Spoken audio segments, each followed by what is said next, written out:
everybody, it's Payday, and you're listening to the Payday Podcast with your host, Samantha Mantra. Today's episode is gonna kind of be of a doozy, so sit back, get your tea, your hot chocolate, whatever you find calming, and let's get into it. Well, it's the end of March, we're in year 3 of a pandemic, and let's talk about inflation. Let's talk about the times, because if you're freaking out a little bit, that is a really sane and appropriate response. Social media has had me laughing and also concerned for all of us as the gas prices have been rising.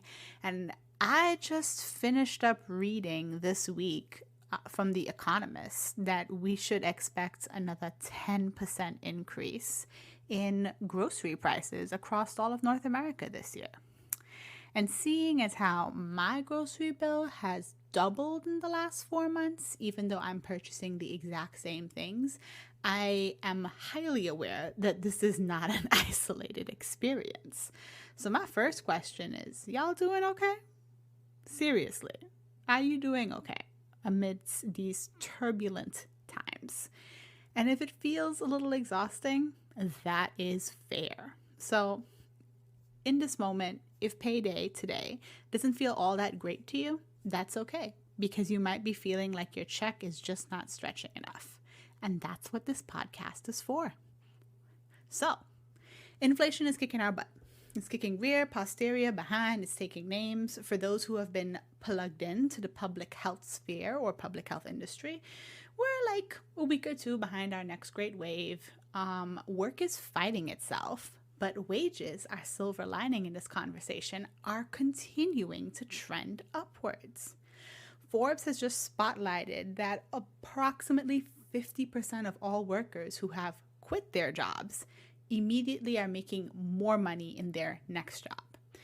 And that, my listeners, is the very first part about the frustrating inflation, the very first part of our solution. We're going to have to make more money. They raise our cost of living, so we have to go make more money. We need to increase our wages. There is no social contract or compact left between an employee and an employer, except in a very select few situations and circumstances. If your labor is valued higher elsewhere and you need to buy groceries, pay mortgage, make rent, pay for gas for your car, then go. Be mercurial about it. Take the business approach.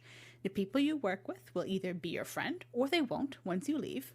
And what you have are business relationships. So why are you staying in a job that is forcing you to dip into your savings, use your credit cards to survive, or put you in debt? It is time to job search. And I want to be perfectly clear. I do not want you working another job, a second job, a third job, or a fourth job.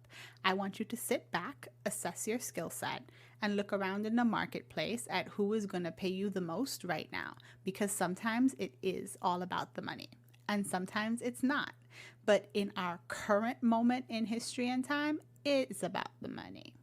So, job searching, going back to the drawing board, and you have to start with, how much do I need for my life? So life used to cost, let's make up some numbers together. Let's say you're one person, you have no dependents, and medium cost of living to higher cost of living area. Let's say life used to cost $3,000. That's it. That's what it cost every month, roughly. Cool. And you were making $50,000. Great. And now life costs $3,700 a month. And that happened over the last 6 months, and it's stressing you out. You've dug into savings, it's extra $700 you don't have. You're thinking about like driving for Uber, or maybe you should pick up one of these side hustles you've been thinking about for a while. I invite you to stop. Stop. Take a really deep breath and look at it. Making an extra $700 a month is hard. Making an extra $15,000 bump on your salary takes a couple months of negotiations. Where should your energy be? I will answer that question for you. Your energy should be in your job search, because in our current job market, it's not going to be a 3-month job search. Likely. It's likely not going to be that. It's likely going to be a 2 to 6 week job search, because the job market is so hot that the turnarounds are faster. So you don't have to be dragged out. over the course of 2-3 months with inane hiring policies. Instead, you could go in, get an interview, talk to somebody, figure out what their offer is, and say yes or no. And now the extra $700 that was causing you so much stress every month, you have an extra $400 on top of that. And you've caught up with cost of living as long as inflation is the way it is. And the thing about inflation is I can't tell you how long it lasts. Anybody who tries to predict the market usually fails, and I won't be playing that fool's errand. But the thing about inflation is eventually it comes back down. And when it does come back down, you will be able to pocket the extra money as your lifestyle, let's say, resets back at $3,400 from coming down from a $3,700 inflation. Stop, pause, look at the job market, look at yourself, look at your skills, and pick the road that does not lead to complete exhaustion. And yes, this has a lot to do with the Great Resignation. The Great Resignation, in my professional opinion, is not going to be slowing down anytime soon, because what is fueling it, in my humble view, is two things. Pent-up rage across 3 generations, Gen X, Millennials, and now our eldest Gen Zs, who are in the workforce at abusive work situations and chronic underpayment. People across multiple sectors have been underpaid when compared to the cost of living for the last almost 30 years. The Great Resignation is swiftly correcting it. I have seen bigger wage increases than I have at any other time in my professional life, and that's a good thing. But those wage increases aren't there for folks who are choosing to stay at their organizations. Why that is a matter of company policy for them to sort out. But the fact remains that you will get a larger increase if you switch jobs to a different company or organization. And that's their fault. They're going to have to deal with it. Eventually, they will figure out, or they will just remain in denial, that the best way to keep people at an organization and reduce churn is to pay them enough to eat and pay rent and have a vacation at least once every 6 months. It's not that hard. But when you listen to people talk about compensation, they talk about everything except the fact that their employees can't afford to live within a mile radius of the workplace. The Great Resignation is the silver lining. It's driving the wage increases up.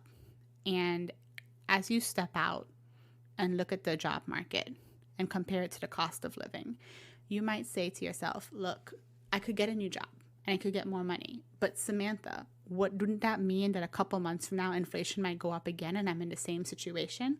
Yes, that might happen. Again, I'm not playing the fool's errand of trying to time the market and see when inflation will come up or down. Better people than me have tried. Yes, inflation might go up even more. But you know what? Your skills will have increased in that time period. And stopping the deterioration of your savings and being able to handle some credit card debt if it has piled up for you in those intervening months or year is absolutely a valuable place to put some effort into. So I need you to job search. I need you to think about yourself in terms of your skills and the value that you have created for your organization or company. And I need you to think about what you could do that is different than what you're doing right now. Too many of us get locked into roles because they have similar titles. I don't care what your title is. I want you to look at the job description versus what you actually do all day. Because we all know that what you actually do all day and what your job description said when you got hired, those can be 2 completely different Venn diagrams. Speaking of ways to make your life easier, if you're getting ready to start a podcast and you haven't heard of Anchor, it's the easiest way to get started. It's free. Anchor distributes your podcast for you across multiple platforms, including Spotify and Apple Podcasts. Their app allows you to edit straight from your phone or computer, and there's no minimum listenership to start earning revenue. It's everything you need to make a podcast in one place. Download the free Anchor app or go to anchor.fm to get started. Remember that this is all about making your life easier. And it is easier for you to do the work to apply to 15 companies than it is to work a second job consistently for the next 15 months. That is definitely the easier route. So I want you to take a really deep breath and put energy into your job search in a very intentional way. I don't want you to settle for just thinking, I just need to get through this month. I just need to get through this month. Because this is, according to people who study this, not going to be over next month. Inflation will be up for a minute. Food prices will be up for a minute. They said gas prices was coming down. They're still up. So we need to make sure that we're dealing with the reality that is in front of us until we get to the reality that we want. Job searching in this economy is on your side as the candidate, and you should take full advantage of that. Let's use the silver lining for us. Because quite frankly, it's the times that we're living in. At this point, it's not just one thing. It's everything. It's the history chapter that they'll teach our grandbabies. It's everything. And that means that we are going to have to change slowly everything about the way that we're operating in the world. And that starts with our income and making sure that we have enough and we have left over so that we can help other people in our life. For those of my listeners who are very kind-hearted and want to help others. And it starts with income, and then it goes next to how we show up in the world. And I just want to say, because I think it's important to advocate for real kindness and compassion where I can, that this is definitely a moment in time where if you could spare kindness and compassion for yourself and for others, that those are the seeds of something better, for the better reality that we're all working towards. And this is work. But this is work that will build you up both financially and personally if you take a week to really sit down and look at what you have accomplished in your current place of employment. A lot of us never really take stock, besides like checklists, I did the task, moving on to the next thing, of the impact of our work.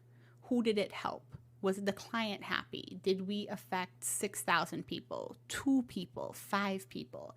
Did we change a whole company's training policy because we wrote a better one? That's something I know someone did. Did you, in your knowledge and wisdom and deep industry knowledge of your workplace, be the person who wrote the manual on how to do a certain process?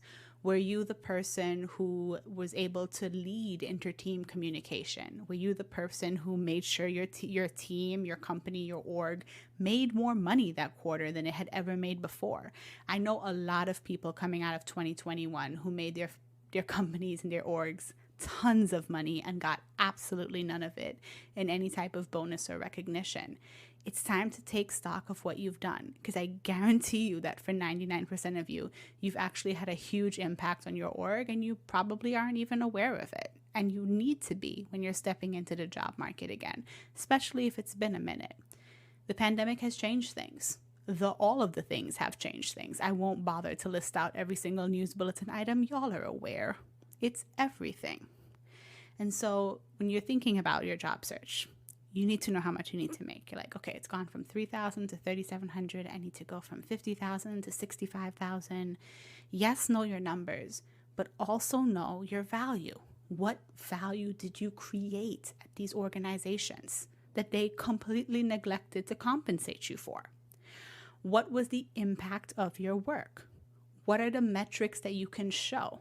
What is the conversation you can have without giving away proprietary information that really highlights what you could do with better resources on a team? What if you worked on a fully staffed team instead of a team that was consistently understaffed by 3 people? I know a lot of us have felt the pain and sting of understaffing over the last 2 years. What if you worked on a team where everybody had equal bandwidth, even if it's just for a couple months, because that never lasts for long? What are you looking for in your next role besides breathing room from inflation? Because you should be looking for something that's going to better you. Any space that can better you in our turbulent times is a good place to be. So send to yourself. Take charge of your finances, evaluate what you need now that all the expenses have changed, and evaluate your worth and go forth into the job market knowing what you need and knowing what you want. This will make your life easier. And you know what? You really deserve to have some things be easy. This is Samantha Mantra, signing off. I want you to take care and I want you to enjoy the rest of your payday.